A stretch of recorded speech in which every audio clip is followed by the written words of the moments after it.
Astaghfirullah. Bismillahirrahmanirrahim. Assalamualaikum warahmatullahi wabarakatuh. Alhamdulillah. Alhamdulillahilladzi hadana al-Islam wa ma kunna linahtadiya laula an hadanallah. Alhamdulillah. Alhamdulillahilladzi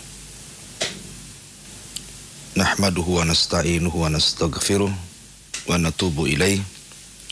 Asyhadu an la ilaha illallah wahdahu rabbi la syarika lah wa asyhadu anna Muhammadan abduhu wa rasuluhu alladzi la nabiyya ba'dah, amma ba'du.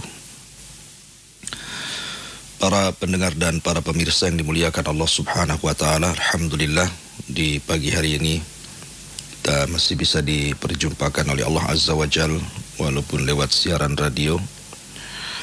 Salawat dan salam tak lupa kita hadiahkan kepada Nabi kita, Nabi besar Muhammad sallallahu alaihi wasallam yang telah mengeluarkan umat yang penuh dengan kegelapan menuju umat yang memiliki cahaya hidayah Allah Subhanahu wa taala. Ma'asyiral muslimin wal muslimat, para pemirsa dan para pendengar radio Hang yang kita cintai bersama. Kita teruskan kajian kita, masih membahas kitab Nadratin Naim, dan kita masuk pada bab al-istighfar. Bicara tentang istighfar, artinya kita bicara tentang luasnya rahmat Allah Subhanahu wa taala.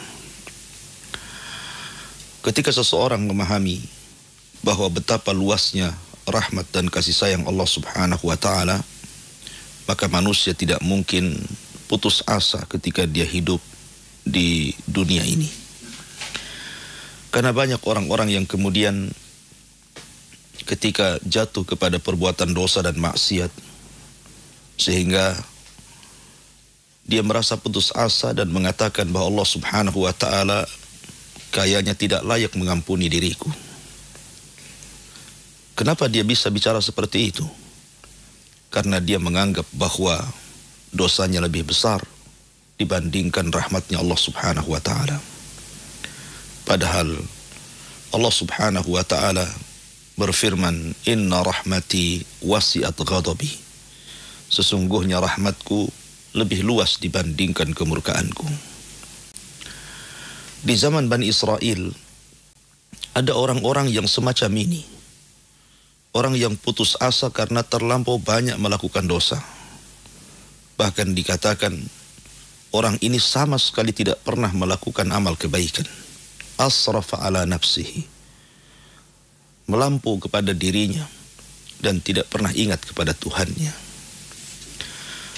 Akan tetapi menjelang kematiannya, dia mewasiatkan diri kepada anak-anaknya dan mengatakan, jikalau aku meninggal dunia, maka bakarlah jasadku. Kemudian letakkan setiap abuku di beberapa lautan yang ada di dunia ini. Lain qadirallah, sebab kalau Allah takdirkan aku dibangkitkan kelak, pasti Allah Subhanahu wa taala akan mengadabku dengan adab yang belum pernah dilakukan kepada orang setelah dan sebelumnya. Lihat bagaimana orang ini putus asa dari rahmat Allah Subhanahu wa taala. Dia merasa bahwa dia pasti masuk neraka. Dia pasti diazab. Sehingga karena ketakutannya kepada Allah Subhanahu wa taala, dia berusaha lari dari neraka Allah, dari azab Allah Subhanahu wa taala. Makanya dia pikir dengan cara seperti itu dia bisa lari dari azab dan murkanya Allah Subhanahu wa taala. Celakanya anak-anaknya pun kemudian menuruti wasiat ayahnya. Ketika betul-betul ayahnya meninggal dunia, maka abunya kemudian diletakkan di beberapa lautan di dunia ini. Tapi dia tidak paham bahwa Allah Subhanahu wa taala ala kulli syai'in qadir. Atas segala sesuatu maha mampu. Maka Allah Subhanahu wa taala perintahkan tentara-tentaranya.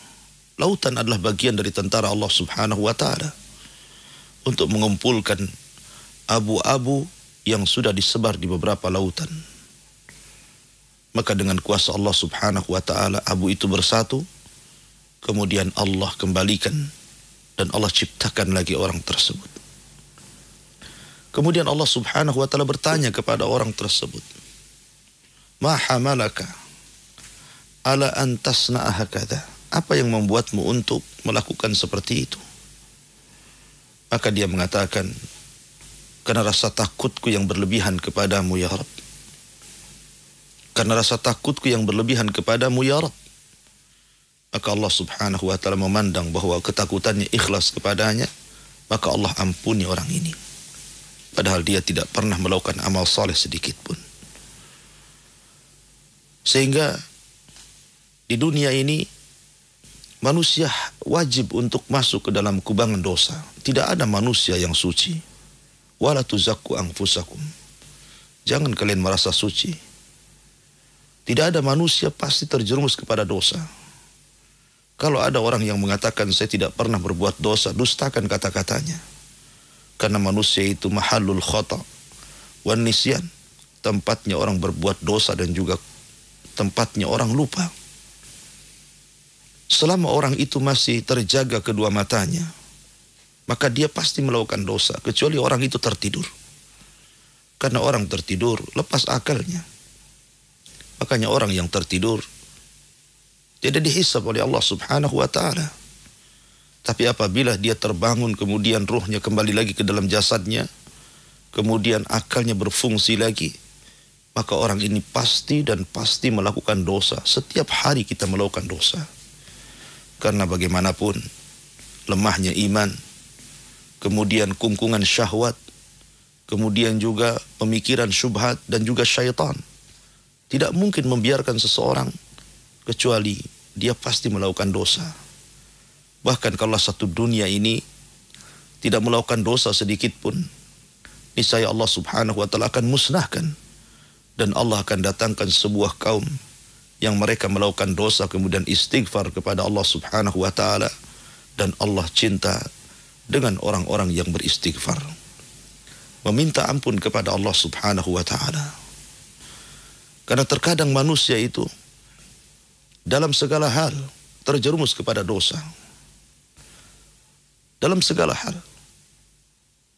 Terkadang manusia kemudian putus asa karena masalah rizki.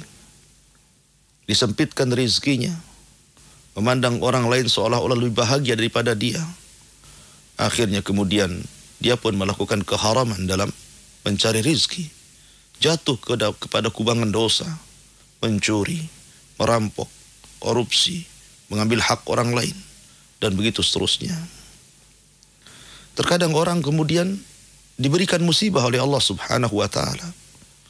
Yang harusnya dia sabar dan dapat pahala, kemudian juga dia jatuh ke dalam kubangan dosa. Dia tidak terima dengan musibah itu. Dia jadikan musibah itu seperti adab dari Allah subhanahu wa ta'ala. Sehingga dia tasakhut murka kepada Allah subhanahu wa ta'ala. Padahal tidak ada musibah yang lebih besar kecuali musibah yang mengenai hati kita. Adapun musibah badan seperti diberikan penyakit, justru kalau dia mau bersabar dapat pahala. Innama yuwaffas sabiruna ajrahum bighairi hisab. Sesungguhnya Allah subhanahu wa ta'ala akan mencukupkan ganjaran orang-orang yang sabar tanpa batas. Tetapi orang yang sakit hatinya, maka dia akan memunculkan dosa. Maka kalau hanya sekedar ditimpa musibah badannya, sabar asal jangan sampai diberikan musibah hatinya. Karena rusaknya hati, rusaknya badan, dan disulah timbulnya dosa. Sekarang apa yang disedihkan? Kenapa harus kemudian terjatuh kepada kubangan dosa? Terkadang ada orang yang kemudian meninggal anak-anaknya, meninggal pasangannya, meninggal suaminya, meninggal orang tuanya. Terkadang orang ini kemudian an-niyahah, melakukan niyahah, menolak takdir Allah subhanahu wa ta'ala. Menjerit-jerit, berteriak-teriak ala jahiliyah, tasakhut kepada Allah subhanahu wa ta'ala. Dia tidak sadar Kalau seandainya dia sabar dan mengharap pahala Allah dan terus istighfar kepada Allah Subhanahu wa taala, justru itu jadi ladang pahala bagi dia. Tidak perlu sedih dan jangan pula karena kesedihan Anda masuk pada kubangan dosa. Ingat bahwa rahmat Allah Subhanahu wa taala itu sangat luas. Sandarkan hati kepada Allah Subhanahu wa taala. Jangan pernah kemudian kita melemahkan iman kita sehingga masuk ke dalam kubangan dosa. Maka pada pagi hari ini kita akan membahas tentang pentingnya istighfar. Ma'asyiral muslimin yang dimuliakan Allah Azza wa Jalla. Al-Imam Al-Ghazali rahimahullahu ta'ala mengatakan bahwa orang-orang yang beristighfar huwa alladhi adhara al-jamila wa satara al-qabiha, adalah orang-orang yang menampakkan kebaikan dan berusaha menyembunyikan keburukan. Karena ada asar-asar istighfar, pengaruh istighfar itu, bahwa seseorang itu bisa dilihat kapan diterima tobatnya dan kapan tidak diterima tobatnya. Salah satu alamatnya adalah ketika dia terus menampakkan kebaikan dan berusaha untuk meninggalkan keburukan. Apabila dahulu dia tidak salat kemudian istighfar, maka nampak kemudian dia salat. Apabila dulu dia tidak bisa menjaga lisan, kemudian istighfar, nampak dari keindahan kata-kata dan tutur katanya. Apabila dia dulu tidak pernah menghadiri majelis-majelis ilmu dan cenderung menghadiri majelis-majelis maksiat, maka dia mulai kemudian datang ke majelis-majelis ilmu. Apabila dulu dia durhaka kepada pasangannya, suami kepada istri, istri kepada suaminya, ketika istighfar, maka dia tampakkan kebaikan kepada pasangannya. Apabila dulu dia terjerumus kepada perbuatan dosa dan maksiat, maka dia pun senantiasa memperbanyak istighfar. Sehingga Nabi SAW, makhluk yang paling maksum sendiri, dalam sehari beliau beristighfar 100 kali. Itulah alamat Allah Subhanahu wa taala mengampuni dosa. Makanya Imam Ghazali mengatakan, huwa alladhi adhara al-jamila wa satara al-qabiha. Orang ini adalah orang yang menampakkan kebaikannya dan berusaha untuk menutupi keburukannya dan meminta kepada Allah Subhanahu wa taala maafnya. Meminta kepada Allah Subhanahu wa taala agar Allah Subhanahu wa taala mengampuni dosa-dosanya. Karena istighfar itu artinya talabul ghufran, meminta ampunan. Dan ghufran itu dalam bahasa Arab taghtiyatu dzambi bil afwi anhu. Seseorang ditutupi dosanya karena mendapatkan maaf dari Allah Subhanahu wa taala. Ma'asyiral muslimin, para pendengar yang dimuliakan Allah Subhanahu wa taala. Ada beberapa poin di dalam kitab ini tentang istighfar yang harus kita pahami. Pertama, Anda harus yakin bahwa Allah Subhanahu wa taala zat yang maha rahman, zat yang maha rahim, zat yang maha ghaffar. Maka seberapa banyak dosa yang Anda lakukan, walaupun dosa Anda sebanyak buih di lautan sekalipun, walaupun dosa Anda membumbung sampai ke awan sekalipun, kalau sekiranya Anda datang kepada Allah Subhanahu wa taala meminta istighfar, maka Anda harus yakin dengan harapan yang sangat besar bahwa Allah Subhanahu wa taala huwal ghafurur rahim. Dia adalah zat yang maha pengampun. Allah Subhanahu wa taala berfirman di beberapa ayat dalam Al-Qur'an yang menunjukkan Allah Subhanahu wa taala adalah ghafur. Seperti Allah mengatakan di dalam surah Al-Baqarah ayat 218, Innal ladzina amanu wal ladzina hajaru wa jahadu fi sabilillah ulaika yarjuna rahmatallah wallahu ghafurur rahim. Sesungguhnya orang-orang yang beriman, orang-orang yang hijrah, orang-orang yang berjihad di jalan Allah, merekalah orang-orang yang senantiasa mengharap rahmat Allah Subhanahu wa taala, dan Allah Maha Pengampun lagi Maha Penyayang. Allah Maha Pengampun, Allah Maha Penyayang. Lalu kenapa Anda kemudian putus asa dari rahmat Allah Subhanahu wa taala. Kenapa Anda pula kemudian bersedih seolah-olah Allah tidak sayang dengan Anda? Terutama orang-orang yang dirundung musibah terkadang merasa bahwa seseorang itu dijauhi oleh Allah Subhanahu wa taala. Apabila disempitkan ekonominya, dia katakan Rabbi ahanan, Allah telah menghinakan diriku. Apabila diberikan harta oleh Allah Azza wa Jalla, dia pun mengatakan Rabbi akraman, Rabbku sedang memuliakan diriku. Bukan itu. Allah Subhanahu wa taala tidak memuliakan seorang dengan harta, dan tidak pula menghinakan dengan ketidak ada harta pada dia. Karena Allah Subhanahu wa taala sudah mentakdirkan dengan pengetahuannya tentang hidup seseorang. Semua sudah dicatat berdasarkan takdirnya. Semua sudah dicatat di Lauhil Mahfuz. Ma'asyiral muslimin yang dimuliakan Allah Subhanahu wa taala. Kemudian Allah mengatakan di ayat yang lain, ya ayyuhalladzina amanu la taqrabus salata wa antum sukara hatta ta'lamu ma taqulun. Wahai orang-orang yang beriman, janganlah kalian mendekati salat sementara Anda sedang mabuk, sampai kalian tahu apa yang kalian katakan.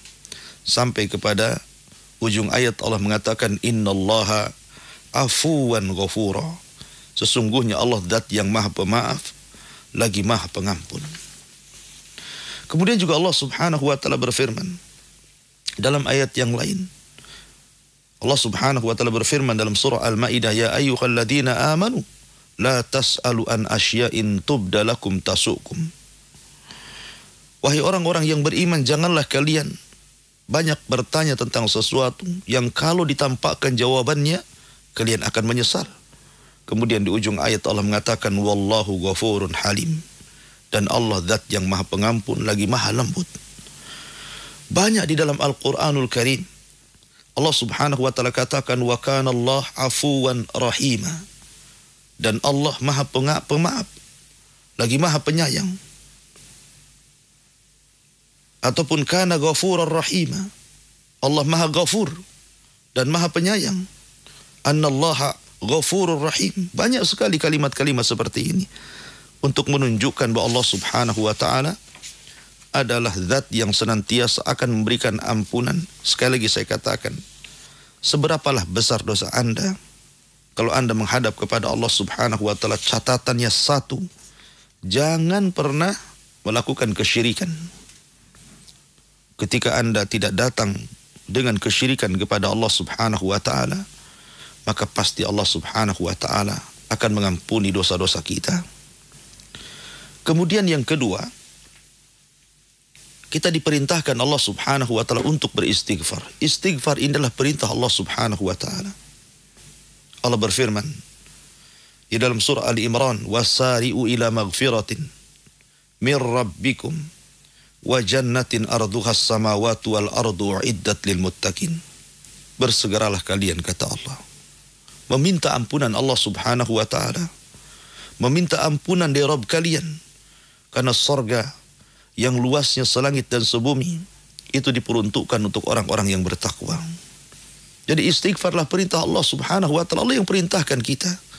Artinya bahwa sebesar apapun dosa yang kita lakukan tidak perlu putus asa, karena Allah sudah perintahkan istighfar, minta ampun kepada Allah, maka Allah Subhanahu wa taala pasti akan ampuni. Ma'asyiral muslimin yang dimuliakan Allah Subhanahu wa taala. Dan Allah juga berfirman dalam surah An-Nisa ayat 105-106, wastaghfirillah innallaha kana ghafurur rahima. Maka mintalah ampun kepada Allah Azza wa Jalla. Bukankah Allah zat yang maha pengampun lagi maha penyayang? Dan Allah Subhanahu wa taala berfirman, afala yatubuna ilallah wa yastaghfiruna wallahu ghafurur rahim. Kenapa kalian tidak bertobat kepada Allah, meminta ampun kepada Allah, sementara Allah zat yang maha pengampun lagi maha penyayang? Maka istighfar itu perintah Allah. Allah yang perintahkan kita istighfar. Maka perbanyak istighfar, kalimat astaghfirullah, astaghfirullah. Minta ampun kepada Allah Subhanahu wa ta'ala. Kemudian yang ketiga, bahwa dakwatul anbiya'i was salihin, bahwa dakwah para nabi dan orang-orang saleh aqwamahum lil istighfar, kepada kaum-kaum mereka para nabi dan rasul juga memerintahkan seperti yang Allah perintahkan kepada kaumnya untuk memperbanyak istighfar. Allah berfirman mengisahkan bagaimana para nabi dan rasul memerintahkan kaumnya untuk beristighfar. Seperti Allah berfirman di dalam surah Hud, wa ila adin akhahum hudan qala ya qaumi ibudullaha ma lakum min ilahin ghairuh in antum illa muftarun ya qaumi la as'alukum alaihi ajran in ajriya illa 'alal ladzi fatarani afala ta'qilun ya qaumi istaghfiru rabbakum thumma tubu ilaihi yursilis samaa 'alaikum midrara wa yazidkum quwwatan ila quwwatikum wa la tatawallaw mujrimin. Dan ketika Allah Subhanahu wa taala mengutus Ad kepada saudara mereka Hud, dan Allah utus kepada kaum Ad saudara mereka Hud berkata kepada kaumnya, wahai kaumku, sembahlah Allah. Tidak ada sesembahan selain Allah. Tidaklah ma lakum min ilahin ghairu. Tidak ada sembahan selain Allah Subhanahu wa taala. Kemudian salah satu nasihat Hud kepada kaumnya, ya qaum istaghfiru rabbakum, wahai kaumku, istighfarlah kalian.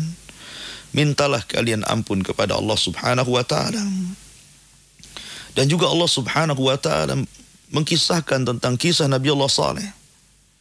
Wa ila Thamud akhahum salihan qala ya qaumi ibudullaha ma lakum min ilahin ghairu.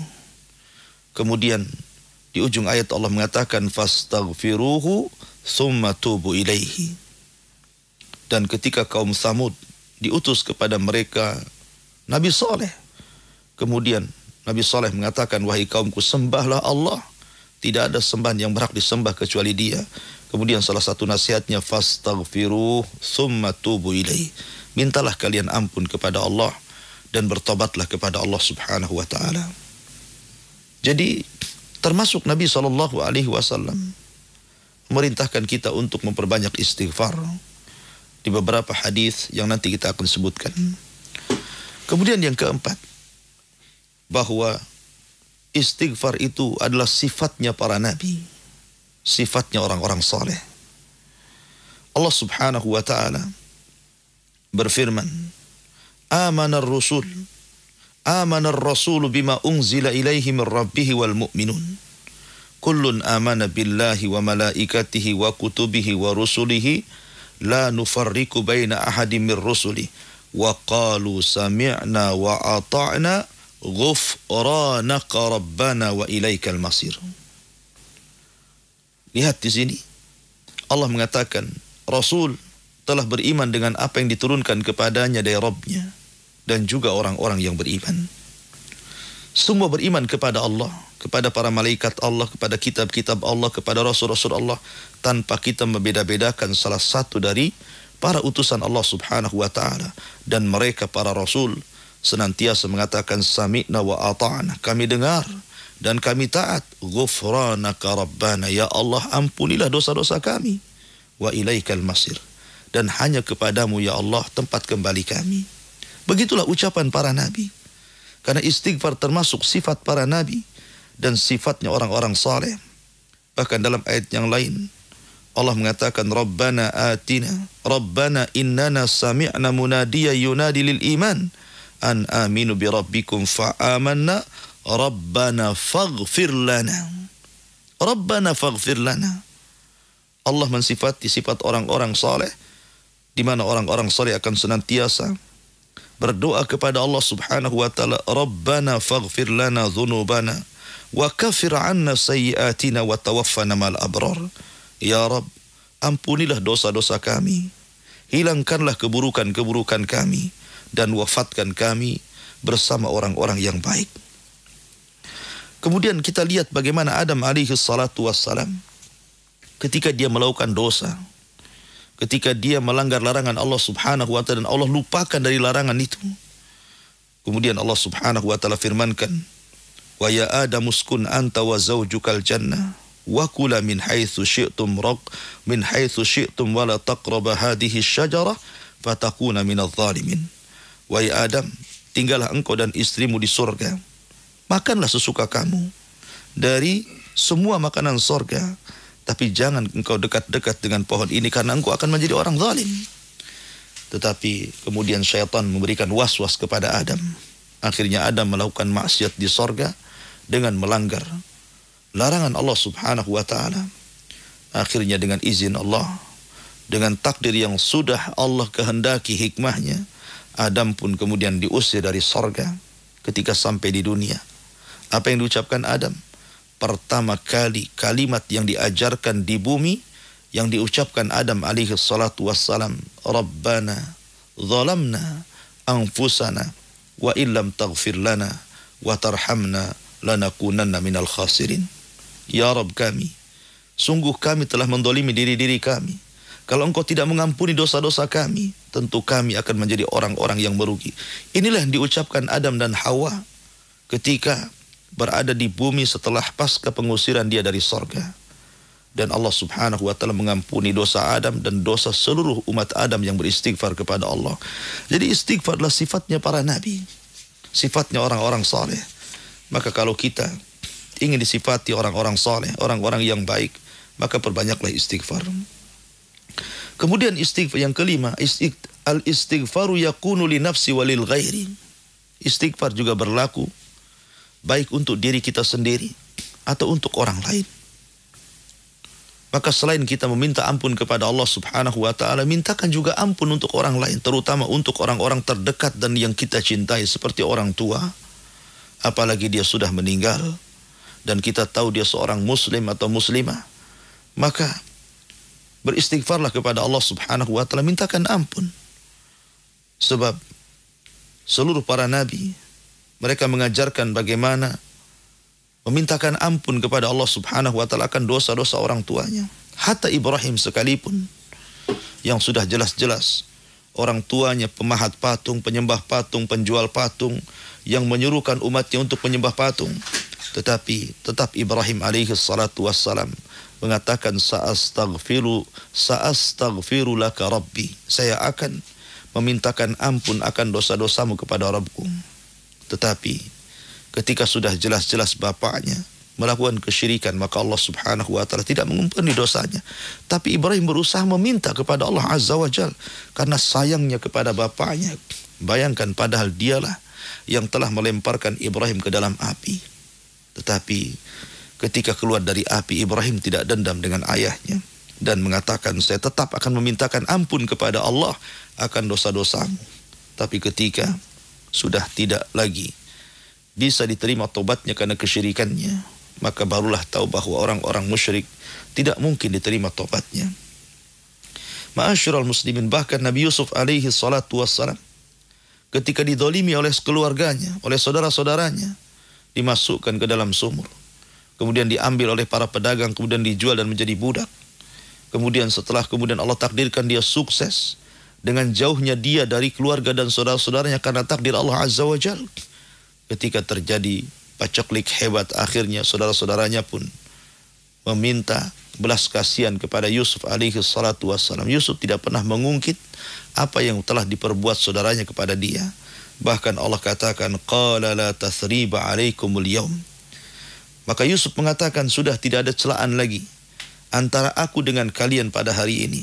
Yaghfirullahu lakum, semoga Allah mengampuni dosa-dosa kalian.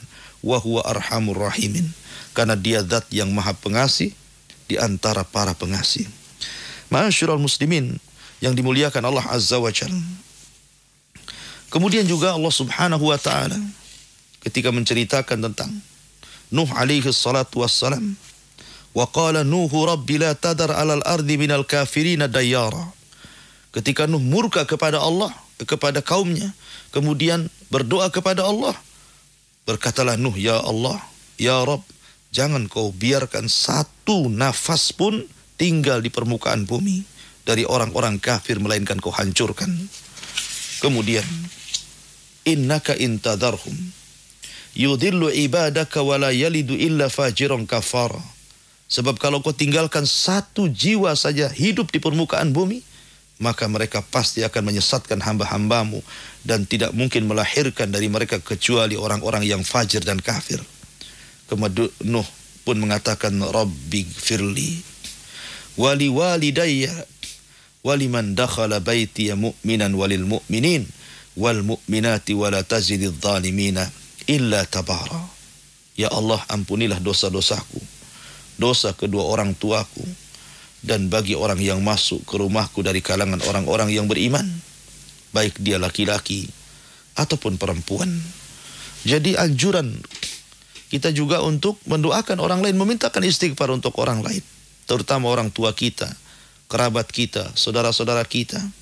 Bahkan apabila kita melintas di sebuah kuburan, maka katakanlah Rabbana ighfir lana wa li ikhwanina alladhina sabaquna bil iman. Ya Allah, ampunilah ampunilah aku dan saudara-saudaraku yang telah mendahului aku dengan keimanan. Begitulah adab seorang mukmin. Kemudian yang keenam, bahwa qabulul istighfar yurabbitu bit taubati wal amali salih. Diterima tidaknya sebuah istighfar itu tergantung dengan taubat dan juga amal saleh. Ingat, istighfar saja tidak berlaku kalau dia tidak bertobat dan tidak melakukan amal saleh. Banyak dalam Al-Quranul Karim Allah subhanahu wa ta'ala menunjukkan perkara itu. Di antaranya Allah mengatakan, Ya ayyuhalladzina amanu in tattaqullaha yaj'al lakum furqana wa yukaffir ankum sayyiatikum wa yaghfir lakum.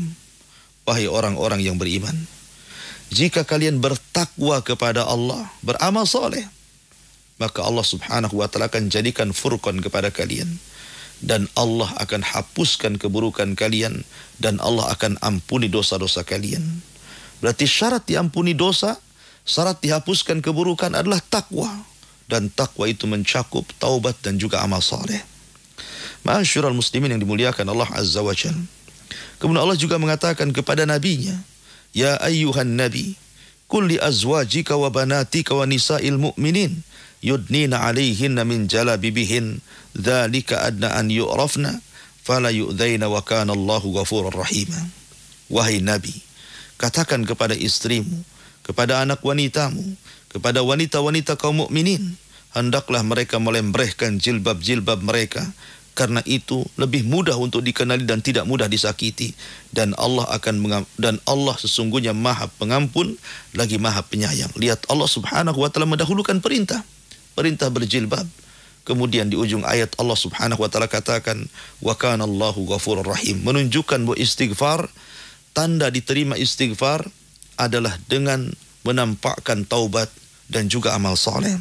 Allah berfirman, sabiqu ila maghfiratin mir rabbikum wa jannatin arduha as-samawati wal ard uiddat lil ladzina amanu billahi wa rusulih dzalika fadlullahi yu'tihi may yasha wallahu dzul fadlil azim.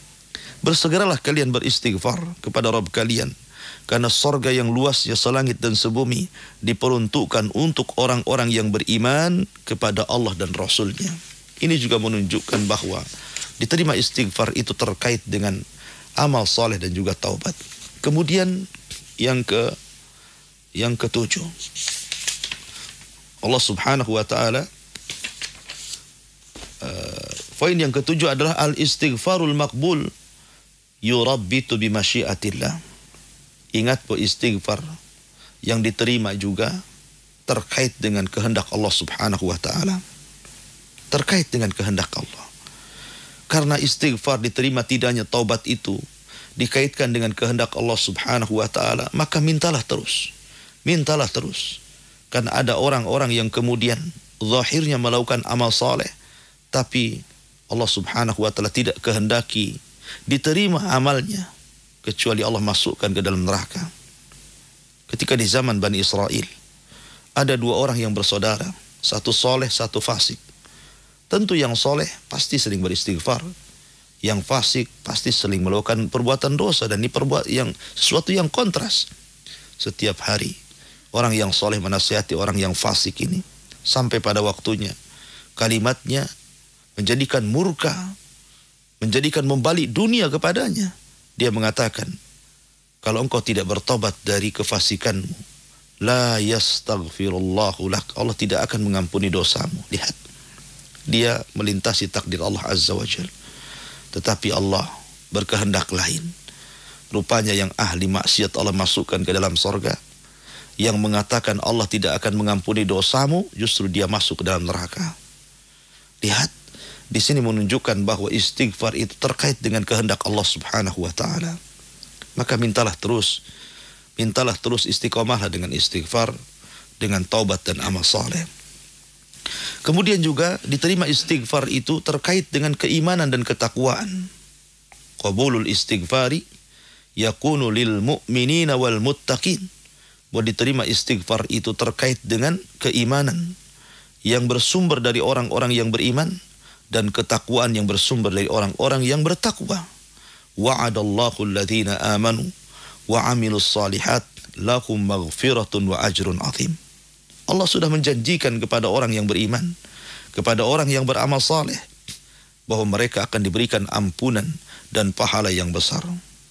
Dan Allah mengatakan, Inna fatahna laka fatham mubina liyaghfira laka Allahu ma taqaddama min dhanbi wa ma ta'akhkhar wa yutimma ni'matahu 'alaika wa yahdiyaka siratan mustaqima. Dan sungguh kami telah menangkan untukmu ya Muhammad dengan kemenangan yang nyata, agar Allah mengampuni dosamu, dosa yang telah kau lakukan ataupun dosa yang akan kau lakukan. Karena Rasul sudah diampuni dosanya yang telah, yang sedang, dan yang akan datang. Ma'asyiral muslimin yang dimuliakan Allah Azza wa Jalla. Kemudian yang nomor 9, bahwa qabulul istighfar yakunu lil kafir idza aslam wa hasuna islamuhu. Tanda diterima istighfar oleh Allah Azza wa Jalla dari orang kafir ketika si kafir ini masuk Islam dan baik Islamnya. Dan Allah mengatakan, kullil ladzina kafaru iyantahu yughfar lahum ma qad salaf wa iyaudu faqad madat sunnatul awwalin. Katakan kepada orang-orang kafir, jika mereka berhenti dari kekafirannya, maka mereka akan diampuni Allah Subhanahu wa taala terhadap dosa yang telah mereka lakukan. Tapi kalau mereka kembali, sungguh telah berjalan sunnatul awwalin. Ma'asyiral muslimin, ini menunjukkan bahwa orang kafir akan diterima istighfarnya kalau dia masuk Islam dan dia baik Islamnya. Kemudian yang ke-10, la yaqbalullahu istighfaran min musyrikin aw fasik. Tidak akan diterima istighfar dari kesyirikan, dari orang yang melakukan kesyirikan dan orang yang melakukan kefasikan. Allah mengatakan, innallaha la yaghfiru an yushraka bihi wa yaghfiru ma duna dzalika liman yasha wa man yusyrik billahi faqad dhalla dhalalan mubina. Sesungguhnya Allah Subhanahu wa taala tidak akan mengampuni dosa orang yang menyekutukannya dan mengampuni dosa selain itu bagi yang dikehendakinya. Maka barang siapa yang melakukan kesyirikan kepada Allah, sungguh dia telah sesat dengan kesesatan yang jauh. Lihat bagaimana Allah Subhanahu wa taala mengatakan bahwa Allah tidak akan mengampuni dosa orang-orang yang melakukan kesyirikan. Ma'asyiral muslimin yang dimuliakan Allah Azza wa Jalla. Kemudian yang ke-11, al-awqatul al-mufaddalatu lil istighfar. Waktu-waktu yang sangat utama untuk istighfar. Salah satunya Allah mengatakan, kanu qalilan minal laili ma yahja'un wa bil asharihum yastaghfirun. Sifat-sifat orang-orang yang beriman adalah orang-orang yang ketika di waktu sahur mereka beristighfar. Wa bil asharihum yastaghfirun. Artinya ada waktu-waktu yang kalau orang mengangkat kedua tangannya dan mengatakan, Ya Rabbi, kemudian mengatakan, Ighfirli, ampuni aku, maka dia pasti akan diampuni dosa-dosanya. Salah satunya di waktu sahur. Karena sepertiga malam akhir Allah turun ke langit dunia, kemudian mengatakan, Man yad'uni sa'astajibalah, wa man yas'aluni fa'utiyah, wa man yastaghfiruni fa'aghfirullah. Siapa yang berdoa aku kabulkan, siapa yang meminta aku kasih, dan siapa yang beristighfar maka aku berikan ampunannya. Kemudian yang nomor 12, atharul istighfar fid dunya mana al-adab minallahi azza wa jal. Bahwa pengaruh istighfar di dunia itu sebab tercegahnya azab. Azab Allah tidak akan turun selama orang banyak beristighfar. Selama manusia masih mengumandangkan astagfirullah, astagfirullah, astagfirullah, maka Allah akan tahan azabnya. Allah berfirman, wa ma kana Allahu liyu'adzibahum wa anta fihim wa ma kana Allah mu'adzibahum wa hum yastaghfirun. Allah tidak mungkin mengadab mereka ya Muhammad selama engkau hidup bersama mereka. Jika engkau meninggal juga, Allah tidak mungkin mengadab mereka kalau mereka masih mengumandangkan istighfar. Artinya, istighfar itu bisa mencegah adab turun kepada kita. Kemudian juga kabar gembira yang nomor 12, kabar gembira kepada orang-orang yang senantiasa beristighfar, bahwa mereka akan dimasukkan ke dalam surga. Dan itu banyak disebutkan di beberapa ayat dalam Al-Quranul Karim. Ma'asyiral muslimin yang dimuliakan Allah Subhanahu wa taala. Kemudian istighfar dalam pandangan hadis Nabi sallallahu alaihi wasallam. Ada beberapa hadis di mana Nabi sallallahu alaihi wasallam memerintahkan kita untuk memperbanyak istighfar. Salah satunya hadis Abi Hurairah radhiyallahu an. Nabi sallallahu alaihi wasallam bersabda, "Idza jaa ahadukum firasyahu falyanfudhu bisonafati thawbihi thalatha marratin wal yakul bismika rabbi wada'tu jambi wa bika arfa'uhu in amsakta nafsi faghfir laha wa in arsaltaha fahfadha bima tahfadu bihi ibadaka salihin." Kata Nabi sallallahu alaihi wasallam, apabila salah seorang di antara kalian mendatangi tempat tidurnya, maka kebutkanlah, maka usapkanlah 3 kali bajunya setelah membaca beberapa ayat dalam Al-Quran, tentunya seperti membaca Qul a'udzu birabbin nas, Qul a'udzu birabbil falaq, Qul huwallah. Kemudian diusap-usap dari atas kepala, kemudian badannya, pakaiannya dan celananya sebanyak 3 kali. Kemudian setelah itu berdoalah kepada Allah Azza wa Jalla dengan menyebut namamu ya Rabb. Aku letakkan lambungku ini, dan jika kau nanti menahan diriku, maksudnya jikalau nanti pagi hari engkau tidak membangunkan diriku, maka malam ini ampunilah dosaku. Tapi jikalau nanti kau masih memberikan kehidupan kepadaku di pagi hari, makalah jagalah sebagaimana engkau menjaga hamba-hambamu yang saleh. Lihat di sini ada perintah istighfar. Dari sini kata para ulama, sesungguhnya untuk menandai seseorang itu wafat dalam kondisi su'ul khatimah atau husnul khatimah, sebenarnya gampang. Itu ditentukan dengan amalan sebelum tidurnya. Kalau amalan sebelum tidurnya, dia senantiasa berdoa kepada Allah Azza wa Jalla. Dia berwudu, kemudian dia berdoa kepada Allah Azza wa Jalla, meminta ampun kepada Allah Azza wa Jalla, menghilangkan semua kedengkian kepada saudara-saudaranya, meminta ampun kepada Allah Azza wa Jalla, berzikir, membaca Quran dan begitu seterusnya. Kemudian dia tidur, dipastikan kalau dia tidak bangun, Allah wafatkan dengan husnul khatimah.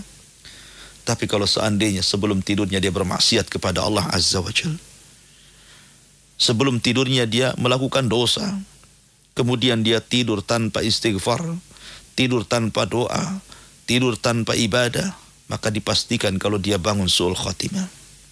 Karena orang yang berwudu saja sebelum tidur, ketika dia tidur di sampingnya ada para malaikat yang mendoakan dia. Setiap dia kemudian bergerak ke samping kanan, malaikat di arah kanan mengatakan, Allahumma gfir lahu, ya Allah ampuni hambamu yang ini. Ketika dia bergerak ke sebelah kiri, malaikat sebelah kiri mengatakan, Allahumma gfir lahu, ya Allah ampuni orang ini. Sehingga ketika Allah takdirkan dia wafat, maka wafat alal fitrah. Bahkan dikatakan wafat menjadi orang syahid. Ma'asyiral muslimin yang dimuliakan Allah Subhanahu wa ta'ala. Mungkin tidak banyak hadis yang kita akan baca karena juga waktu. Kita langsung ambil poin dari faedah istighfar saja. Karena juga waktu yang sangat mepet. Apa sih faedah istighfar itu? Yang pertama, istighfar itu memiliki faedah az-ziyadatu fil aqli wal iman. Orang yang senantiasa istighfar, Allah tambah pengetahuannya, cara berfikirnya, dan juga keimanannya. Tetapi sebaliknya orang yang tidak pernah beristighfar kepada Allah, Allah jahilkan otaknya, Allah bodohkan akalnya, dan Allah lemahkan keimanannya. Kemudian juga di antara faedah istighfar adalah taisirur rizki wa dhahabul hammi wal ghammi wal huzni. Ingat, istighfar itu bisa memudahkan rizki, menghilangkan kesusahan, menghilangkan keperitan, dan menghilangkan kesedihan. Orang yang beristighfar akan dihilangkan setiap kesedihannya menjadi kesenangan, setiap kesulitannya menjadi jalan keluar, setiap keperitan hidupnya akan ada ketenangan. Itulah istighfar. Maka jikalau Anda hari ini dirundung masalah, banyak masalah, masalah keluarga, masalah ekonomi, masalah kesehatan, masalah apa saja, maka kalau ingin mendapatkan hati yang tenang, lebih tenang, lebih rileks menghadapi masalah, maka istighfarlah, perbanyak istighfar. Karena Rasul yang mengatakan, barang siapa yang melazimkan istighfar, Allah jadikan setiap kesulitannya kelapangan. Allah jadikan setiap kesulitannya kelapangan, dan Allah akan jadikan rizki dari arah yang tidak disangka-sangka. Ma'asyiral muslimin, dahulu ada seseorang datang kepada Hasan Al-Basri bertanya tentang masalah kehidupannya dan mengatakan, ya Imam, desaku sudah lama tidak turun hujan, paceklik berkepanjangan, kami sudah mulai kelaparan. Kata Imam Al-Basri, beristighfarlah kepada Allah Azza wa Jalla. Kemudian datang lagi orang mengadukan masalahnya, ya Imam, saya sudah lama mencari rezeki tapi tidak kunjung diberikan kecukupan, saya tetap miskin, saya tetap susah. Maka Hasan Al-Basri mengatakan, istaghfiru rabbakum, teruslah engkau beristighfar kepada Rabb kalian. Kemudian yang lain juga masalah dan mengatakan, ya Imam, saya sudah lama menikah tidak kunjung diberikan anak. Maka Hasan Al-Basri mengatakan, istaghfiru rabbakum, beristighfarlah kepada Rabb kalian. Sehingga kemudian seorang bertanya, ya Imam, kenapa setiap masalah kau jawab istighfar, istighfar, istighfar? Masalah yang berbeda kau jawab istighfar. Masalah ini kau jawab istighfar, masalah itu kau jawab istighfar. Maka Hasan Al-Basri menukilkan firman Allah Subhanahu wa taala, faqultu astaghfiru rabbakum innahu kana ghafara yursilis sama 'alaikum midrara wa yumdidkum bi amwalin wa banin wa yaj'al lakum jannatin wa yaj'al lakum anhara. Bukankah Allah yang mengatakan, faqultu astaghfiru rabbakum, katakan beristighfarlah kalian kepada Rabb kalian. Sebab dengan istighfar itu Allah katakan, faqultu astaghfiru rabbakum innahu kana ghafara. Apa hasilnya? Yumdidkum, Allah akan hujani dari langit, midrara, ya, dan Allah akan berikan anak-anak, ya, banin, ya, anak-anak, ya. Kemudian Allah Subhanahu wa taala akan berikan harta yang melimpah, kenikmatan dunia yang melimpah. Yumdidkum bi amwalin wa banin, akan dilimpahkan harta dan juga anak-anak. Kemudian yursilis sama 'alaikum midrar, akan diturunkan hujan. Kemudian juga Allah akan berikan tanam-tanaman, buah-buahan yang melimpah. Dari sini menunjukkan bahwa istighfar itu memudahkan seseorang untuk mencari rezeki. Kemudian juga istighfar, di antara faedahnya adalah zawalul wahsyatillati bainal insani wa bainallah, akan menghilangkan perasaan takut antara manusia dengan Allah Subhanahu wa taala. Kemudian juga orang yang beristighfar lah tasghurud dunya fi qalbihi, pasti akan menjadikan kecil dunia dalam hatinya. Karena hanya ada Allah saja yang ada di atas sana, yang maha kaya, maha luas, maha segala-galanya. Karena terkadang orang sempit, sekali lagi terkadang orang ketika ditimpa musibah itu merasa sempit kehidupannya, merasa bahwa Allah tidak bersama dia, merasa Allah bahwa meninggalkan dia. Tidak. Selama hati kita bersandar kepada Allah, maka dunia akan berada di kaki Anda. Selama hati kita bersandar kepada Allah, maka dunia pasti di kaki Anda. Karena Allah Subhanahu wa taala yang berfirman, "Wa man yattaqillah yaj'al lahu makhraja wa yarzuqhu min haitsu la yahtasib." Allah katakan, barang siapa yang bertakwa kepada Allah, maka Allah Subhanahu wa taala akan carikan jalan keluarnya, dan Allah akan kasih rezeki dari arah yang tidak disangka-sangka. Kemudian Rasul mengatakan, "Man kanatil akhiratu hammuhu," barang siapa yang akhirat adalah tujuan hidupnya, ja'alallahu ghinan baina ainaihi, pasti Allah akan berikan kekayaan di kedua kelopak matanya, di hadapannya. Allah akan berikan kekayaan di hadapannya. Orang-orang yang senantiasa menyandarkan hatinya kepada Allah, hidupnya hanya untuk akhirat. Karena memang kita ini asal diciptakan kita itu hanya untuk akhirat, bukan untuk dunia. Berapalah kehidupan dunia ini? Berapa? Anda punya usia berapa? 60, 70, 80 tahun atau 100 tahun? Bandingkan dengan kehidupan kuburan. Orang yang meninggal dari zaman Rasul sampai hari ini masih tetap di kuburan, karena kiamat tidak kunjung datang. Belum lagi kehidupan akhirat.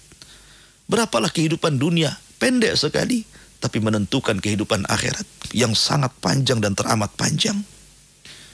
Kita ini diciptakan oleh Allah untuk beribadah, untuk menyandarkan hati kepada Allah Azza wa Jalla. Tapi betapa banyak orang-orang yang kemudian melalaikan. Hidup hanya 60 tahun, dipotong sakit, dipotong main, dipotong ngobrol, dipotong kerja, dipotong ini, dipotong itu. Ternyata ibadah kita ini hanya sedikit yang kita berikan kepada Allah.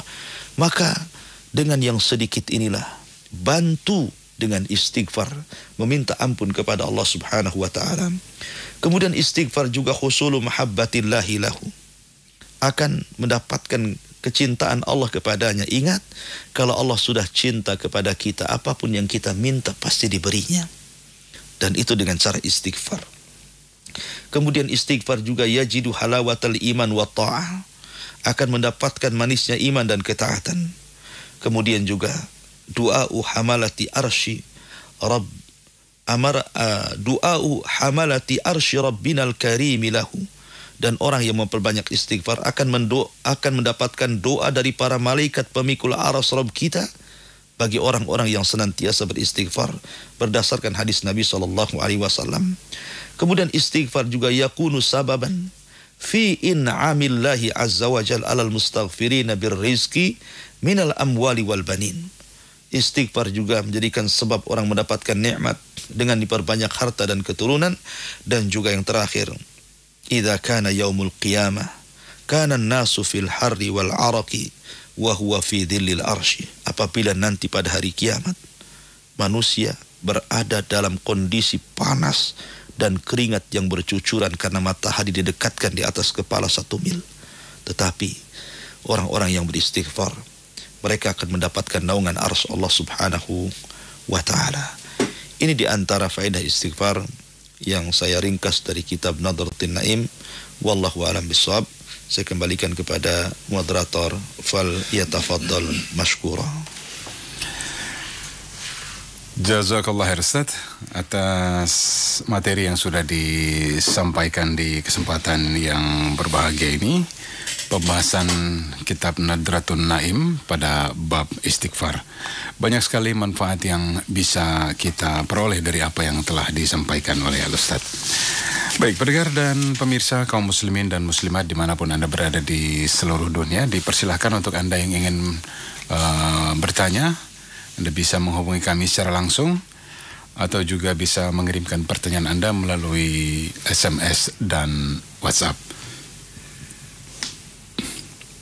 Baik Ustaz, ada pertanyaan yang sudah masuk berkaitan dengan ucapan istighfar nih Ustaz.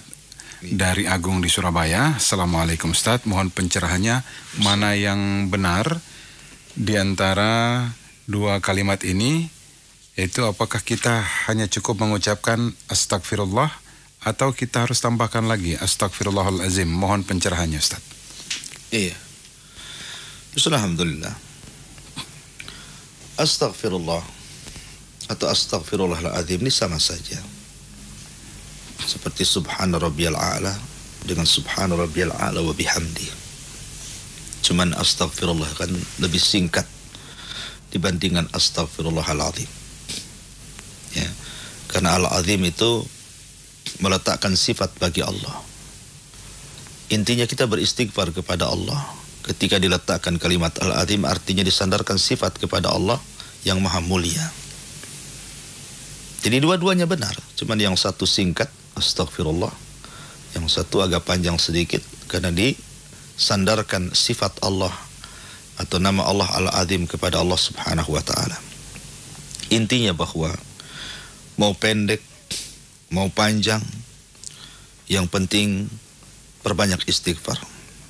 Abu Hurairah radhiyallahu an, dia mendengar Nabi SAW bersabda, wallahi inni la astaghfirullah wa atubu ilaihi fil yaumi, kata Rasul, aktsar min 70 marrah.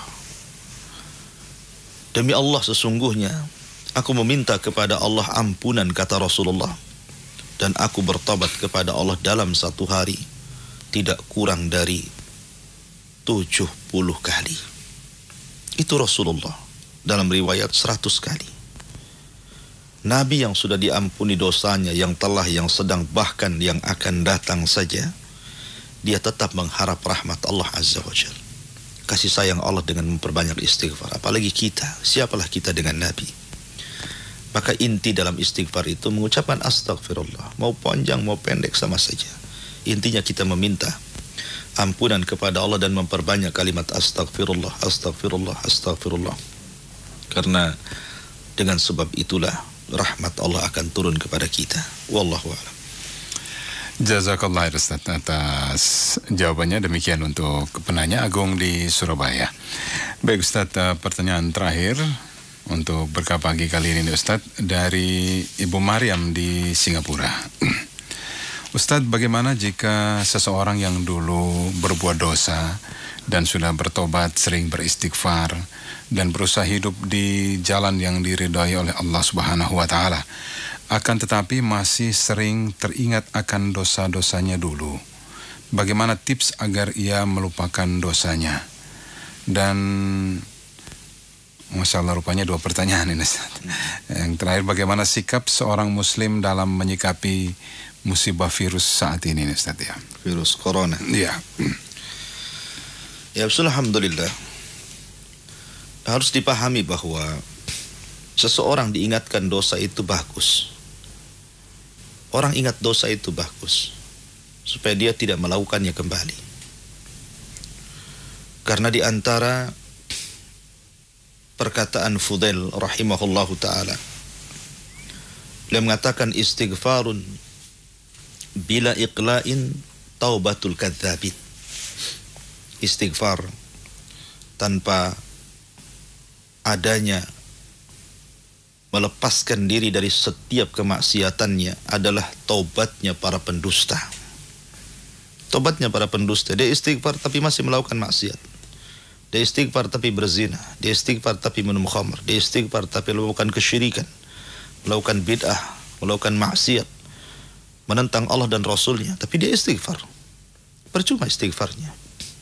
Karena istighfar itu diterima harus diiringi dengan iman dan takwa, menjauhi maksiat. Istighfar itu dianggap tobat karena istighfar itu kan baru i'lan taubah, mengiklankan sebuah tobat. Dia belum dikatakan bertobat sampai betul-betul dia meninggalkan maksiat. Ya.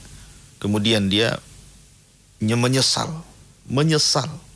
karena telah melakukan dosa. Jadi dengan ingat dosa itu supaya kita menyesal, bukan supaya kita mengulang. Bukan supaya kita, kalau ingat dosa supaya mengulang kapan lagi saya bisa seperti dulu, itu bukan tobat. Maksudnya dia ingat dosa itu supaya dia menyesal, kenapalah dulu aku seperti ini, kenapalah dulu aku seperti itu. Itu maksudnya. Ada penyesalan. Dan itu bagian daripada tobat. Dah penyesalan ini kemudian tampak karena dia meninggalkannya. Dan meninggalkan itu tampak karena dia melakukan kebaikan untuk menutupi keburukannya. Kemudian dia senantiasa lebih soleh daripada sebelumnya. Dan kalau itu berkaitan dengan orang lain, dengan mengembalikan haknya. Jadi teringat dosa itu sebuah kebaikan, tapi untuk disesali, bukan untuk diulangi. Ya. Kemudian yang kedua tentang masalah virus yang ada. Pertama, bahwa virus ini adalah tentara dari tentara Allah Subhanahu wa taala. Virus ini tentara dari tentara Allah Azza wa Jalla. Terkadang Allah Subhanahu wa taala menimpakan musibah itu karena ingin menegur manusia. Ada 2 perkara, uqubah wan nuzur. Pertama hukuman, yang kedua peringatan. Kita tidak tahu apakah virus yang Allah kirimkan kepada kita dari virus corona yang sekarang sedang viral, bahkan negara kita juga terancam dengan virus ini. Bahkan negara-negara besar canggih-canggih pun ada yang sudah positif dan terancam juga sebagian mereka. Apakah kemudian virus ini dikirimkan oleh Allah Subhanahu wa taala sebagai ukubah ataukah sebagai nuzur? Ukubah itu apakah sebagai hukuman karena perbuatan dosa dan maksiat yang kita lakukan kepada Allah Azza wa Jalla? Ataukah memang Allah sengaja memberikan peringatan supaya kita cepat kembali bertobat kepada Allah dan beristighfar kepada Allah Subhanahu wa taala? Kita tidak tahu. Tetapi yang harus dipahami bahwa virus itu pernah terjadi di zaman para sahabat. Di zaman Amirul Mukminin Umar bin Khattab radhiyallahu an pernah terjadi sebuah virus yang melanda para sahabat Rasul sallallahu alaihi wasallam yang sejarah mencatatnya sebagai taun amwas. Ketika kaum muslimin dipimpin Abu Ubaidah bin Jarrah menyerang kota Amwas, salah satu kota di bawah kekuasaan Persia, dan Allah menangkan. Tapi Allah kirimkan musibah pada para sahabat. Bukan hanya satu sahabat, ribuan para sahabat meninggal karena wabah itu. Salah satunya Abu Ubaidah bin Jarrah, pemimpinnya sendiri kena virus kemudian meninggal. Mu'adz ibn Jabal kena virus kemudian meninggal. Bilal ibn Rabah, bahkan 70 anak Anas bin Malik radhiyallahu anhu meninggal kena virus. Banyak para sahabat kena virus kemudian meninggal. Tapi ingat, taun bagi orang-orang dulu adalah adab. Tapi kalau orang yang beriman meninggal karena taun, maka menjadi syahid. Maka mudah-mudahan kalau seandainya Allah takdirkan saudara-saudara kita yang meninggal karena wabah penyakit corona ini, dan dia tetap bersabar dengan takdirnya, terus menjalani kehidupannya dengan diberikan kepada Allah Azza wa Jalla, insya Allah dia mati syahid. Ya. Tapi kalau seandainya yang meninggal ini adalah orang-orang ahli maksiat, orang-orang yang tidak pernah bertobat kepada Allah Azza wa Jalla, maka itu boleh jadi sebuah hukuman, sebuah azab yang Allah Subhanahu wa taala kirimkan kepada kita. Ada satu kaidah yang disebutkan oleh Nabi sallallahu alaihi wasallam, idza waqa'at ta'un fi ardi qaumin fala taqdumu alaihi wala takhruju minhu. Kata Nabi sallallahu alaihi wasallam, apabila sebuah virus menimpa sebuah negeri, maka yang dari luar jangan pernah masuk ke dalam, dan yang dari dalam jangan coba-coba keluar. Tetapi yang jelas bahwa apa yang harus kita lakukan, Islam itulah agama kebersihan, agama yang bisa menghilangkan virus. Karena Nabi sallallahu alaihi wasallam sudah mengajarkan bagaimana supaya kita terhindar dari penyakit, virus dan semacamnya. Seperti anjuran cuci tangan. Kata Nabi sallallahu alaihi wasallam, khamsun minal fitrah. 5 di antara perkara fitrah, salah satunya ghuslul yadaini, mencuci tangan. Biasakan mencuci tangan. Bahkan Nabi sallallahu alaihi wasallam melarang tidak boleh meniup kepada air panas, karena memang virus itu terkadang bisa menular dari tiupan. Kemudian Nabi sallallahu alaihi wasallam juga melarang kepada kita untuk menguap tanpa menutup. Maka kalau seseorang menguap, suruh ditutup sama Nabi SAW. Karena memang penyebaran virus itu dari situ, terkadang dari hawa yang keluar. Dan anjuran kebersihan, Rasul mengatakan at-tuhuru syatrul iman. Kebersihan itu bagian daripada iman. Dan yang paling yang paling dianjurkan apabila seseorang menghadapi sebuah kondisi yang kita hadapi hari ini, virus yang sedang melanda, maka berdoalah kepada Allah Subhanahu wa taala. Berdoa kepada Allah Subhanahu wa taala, Allahumma inni a'udzubika minal barasi wal jununi wal judami wa min syai'il sayyi'il asqami. Nabi sallallahu alaihi wasallam menganjurkan doa ini. Allahumma ya Allah, inni a'udzubika, saya berlindung kepadamu, minal baras, dari penyakit kulit, wal junun, dari penyakit gila, wal judam, dari penyakit judam, wa min sayyi'il asqam, dan dari penyakit yang sangat membahayakan termasuk virus. Berdoalah kepada Allah doa yang seperti ini, kemudian bertawakal kepada Allah Azza wa Jalla, meminta perlindungan agar kita, keluarga kita, dan orang-orang yang kita cintai serta kaum muslimin di negara kita yang dicintai ini dilindungi dari virus ini.